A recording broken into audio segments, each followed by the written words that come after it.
Alhamdulillah, salatu wassalamu ala rasulillah wa ala alihi wa sahbihi wa man wala.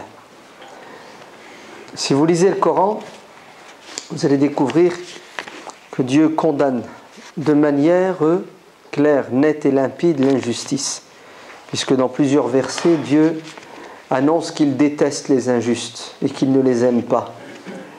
Et Dieu fait la promotion de la justice. D'ailleurs, il dit qu'il a révélé le Coran, وَأَنزَلْنَا الْكِتَابَ, pourquoi? Comme guidance, pour préserver les humains d'un égarement manifeste, mais il a révélé le Coran avec autre chose. Cette chose importante s'appelle Al-Mizan, la justice. Parce que si vous avez la religion, vous avez le livre, et vous n'êtes pas juste, vous trahissez la volonté de Dieu. Vous entendez? Rien de pire si ce n'est qu'un être humain qui commet l'injustice, et le pire des pires, c'est un musulman qui croit en Dieu qui commet l'injustice.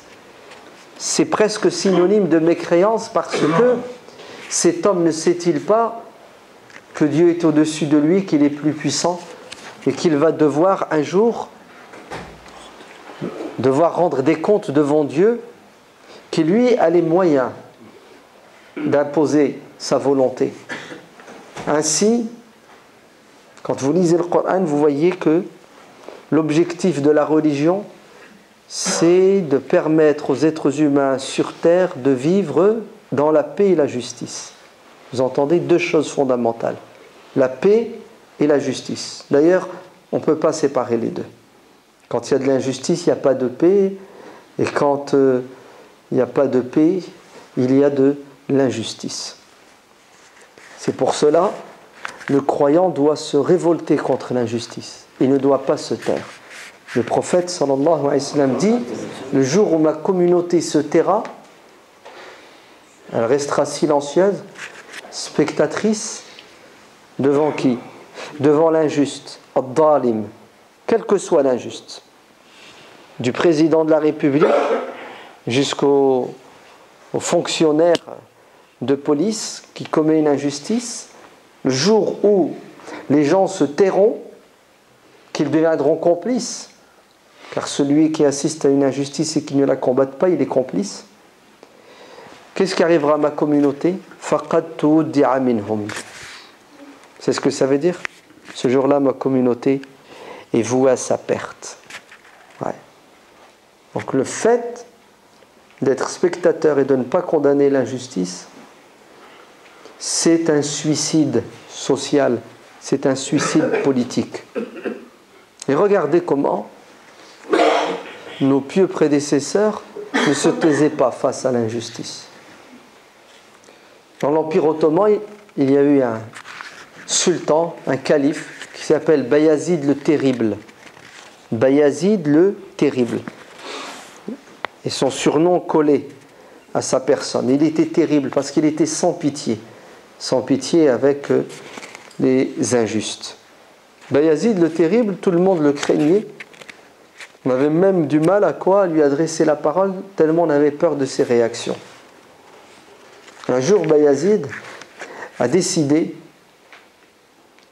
d'en découdre avec une communauté chrétienne dans les Balkans qui, de temps à autre, se révoltait contre l'autorité politique ottomane. Et la solution qu'il a trouvée pour étouffer cette révolte, c'est d'imposer à ces chrétiens la conversion à l'islam. Donc il va faire un décret dans lequel il leur dit: vous avez le choix entre vous convertir ou la mort. Il pensait bien faire, puisque c'était des gens rebelles.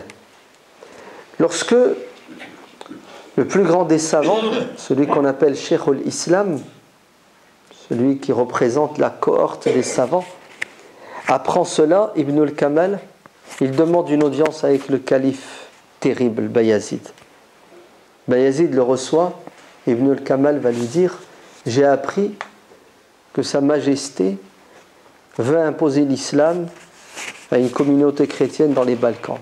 Il lui a dit: oui, c'est vrai, c'est la solution politique que j'ai pour les dompter. Il a dit: sachez que notre religion n'autorise pas cela, car Dieu dit de manière claire dans la sourate de la vache, la ikraha fi din, point de contrainte en religion. Et Bayazid, le terrible, va réagir en lui disant, mêle-toi de la religion et laisse-moi gérer la politique. Bayazid lui dira, mon devoir en tant que savant, c'est de me mêler de ta religion et de la politique. Et Bayazid réagit en disant, je sais ce que je fais, tu n'as pas à t'immiscer dans la gestion de l'État, ce n'est pas de ton ressort. Ibn al-Kamal n'a pas peur. Et c'est la première qualité que doit avoir un savant, avoir peur de Dieu uniquement. Alladhina yuballighuna risalatillahi, ceux qui transmettent la vérité, la parole de Dieu, qui disent la vérité, wa yakhshawnahu, et qui craignent Dieu, parce que pour dire la vérité, tu as intérêt d'avoir peur de Dieu. Car si tu as peur des êtres humains, tu ne diras pas la vérité. Si tu penses que l'être humain a un pouvoir de donner la vie ou la mort, de t'enrichir ou de t'appauvrir, il est évident que tu vas l'adorer. Et l'adoration commence par la crainte. Vous entendez ? Et ils craignent Dieu et ils ne craignent personne d'autre. Vous entendez ? C'est pour ça aujourd'hui, les savants qui se taisent et qui acceptent les dérives et les débordements des despotes et des tyrans ne craignent pas Dieu comme il se doit. Pourquoi ? Parce qu'ils sont complices de l'injustice. Ils ne la condamnent pas, voire même ils soutiennent ces despotes et ces tyrans. Ibn al-Kamal ne va pas se taire.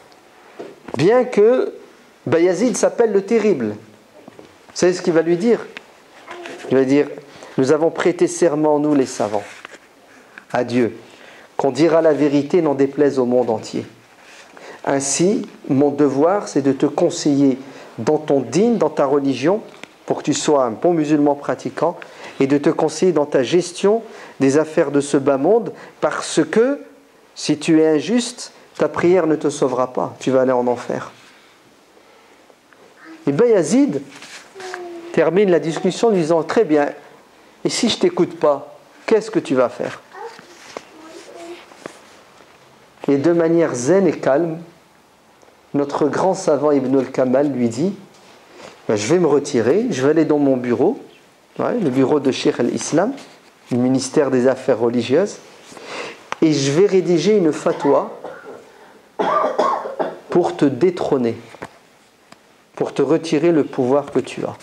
C'est-à-dire, c'est moi, Ibn al-Kamal, qui va décider de ton avenir politique. Soit tu fais ce que je te dis, tu suis le Coran, qui interdit d'imposer la religion, ou tu perds ta place. Vous entendez ? Il faut le faire quand même. Hein. Il est fort, Ibn al-Kamal, non ? En fait, c'est l'islam qui est fort quand il est bien compris, il est bien appliqué. Bayazid baisse la tête, il réfléchit. Il sait que ce qu'a dit Ibn al-Kamal, c'est vrai. Il a le pouvoir de quoi ? De le détrôner. Ouais. Et vous savez qu'est-ce qu'a fait Bayazid ? Il a dit, je retire mon décret. Les chrétiens resteront des sujets de l'État musulman.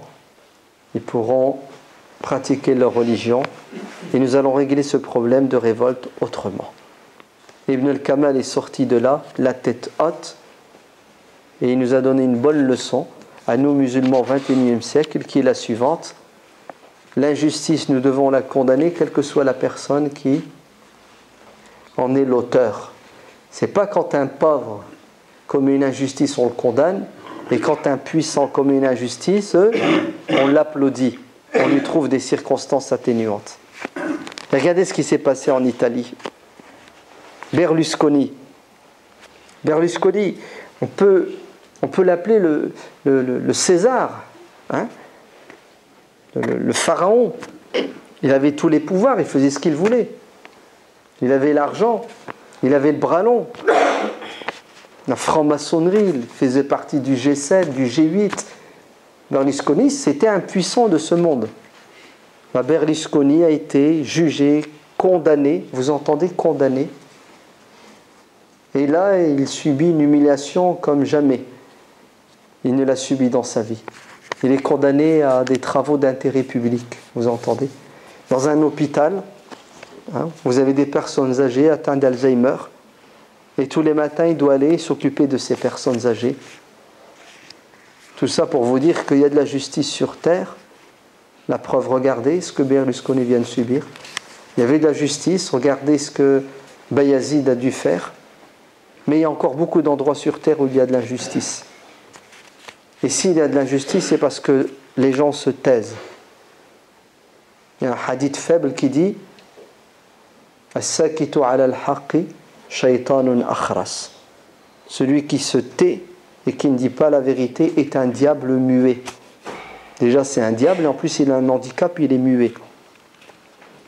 Donc, il ne faut pas se taire, il faut condamner l'injustice, il faut être du côté des opprimés. Pourquoi ? Parce que c'est la volonté de Dieu. Vous entendez ?